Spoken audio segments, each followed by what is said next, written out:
this is my interview for my Speech 100 class. I'll be doing my interview, Sergeant Byard. I already sent in my questions.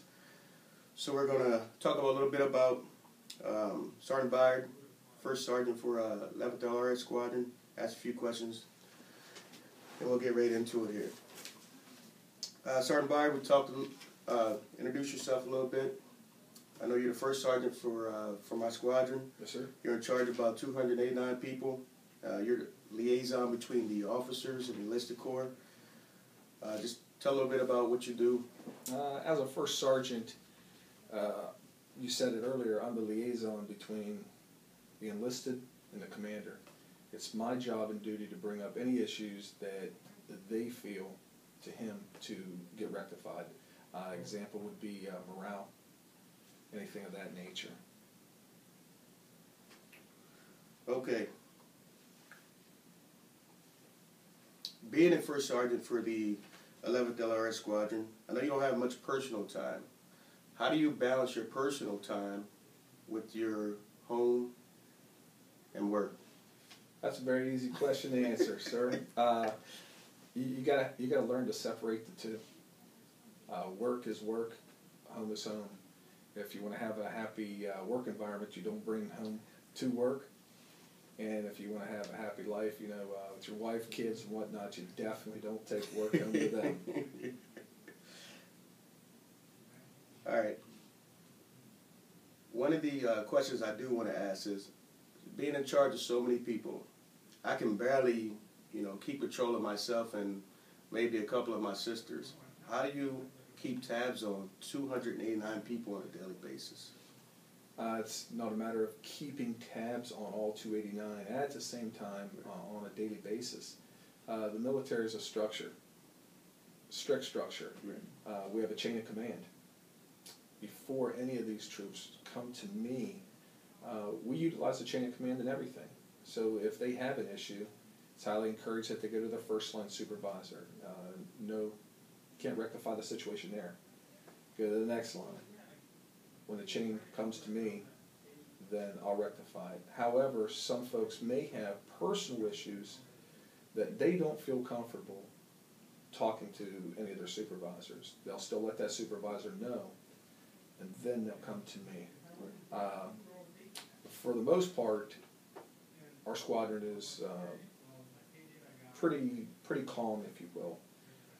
Every now and then we have those uprisings of somebody getting out of line, if you will, or doing something that doesn't bring a good image to the United States Air Force or our squadron, and then I am directly handling those kind of things. Right.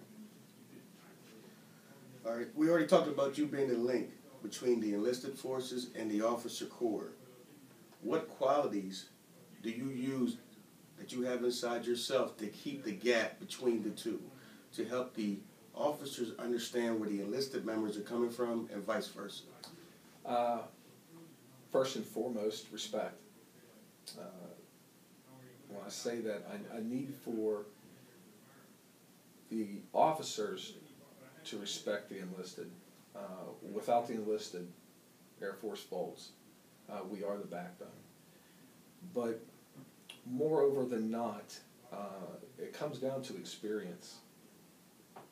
Most of the time, whenever I'm interacting with an officer on questionable things as far as enlisted, it's usually a lieutenant or a captain.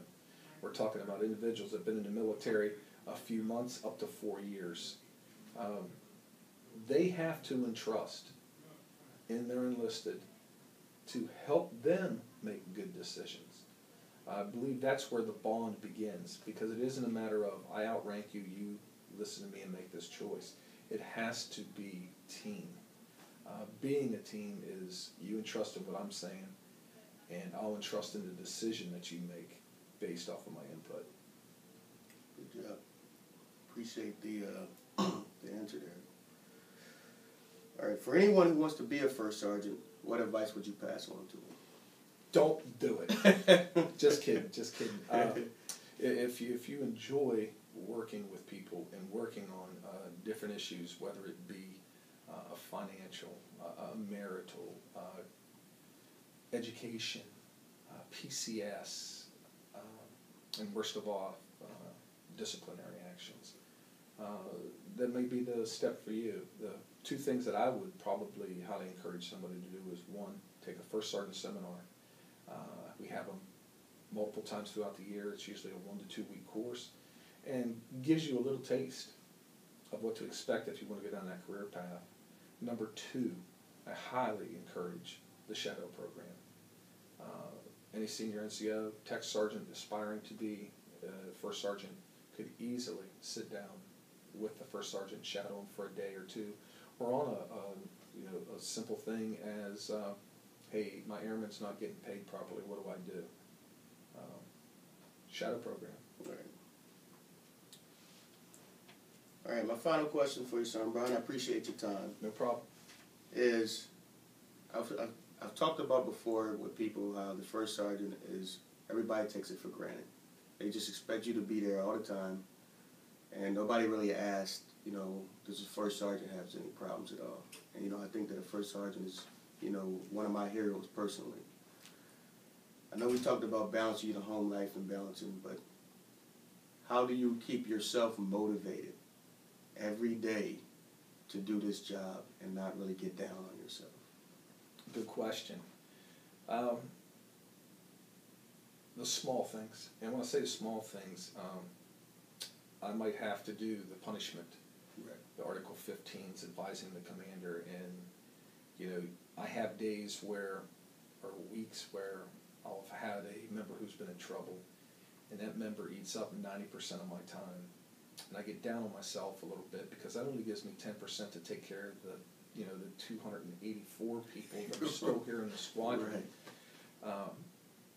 But in that 10% of the time, an airman might come to me with a problem as far as, hey, my mother's my dependent, but yet I can't get her into the hospital, what do I do? Right. And you work it through the PCM, you work it through TRICARE, and next thing you know, that individual's getting health care. Or another one would be an airman wants to move out of the dorms. Something as simple as that, sprouting out and growing, left the nest for the first time, and want to see how it feels to be out there on their own. But yet they can't, just because they need a recommendation letter. That's where the personal thing comes in, that I just took care of somebody to fulfill. It's probably been a goal of everybody. I can't wait till I'm 18 and I'm out of the house. But yet they're still kind of living in Uncle Sam's house, living in the dorms. Just the small things like that get you over the hump of the everyday grind when you're dealing with bad things. Right. Well, I appreciate your time. We talked about, your personal life, how you balance it, being a first sergeant, what qualities you bring between the enlisted and the officer corps. And we touched on some personal things about you, being the first sergeant that you shared with me. Well, you're Sergeant Byard. I appreciate your time, appreciate the interview, and thanks for having me here. No problem. Thank you. What was our time?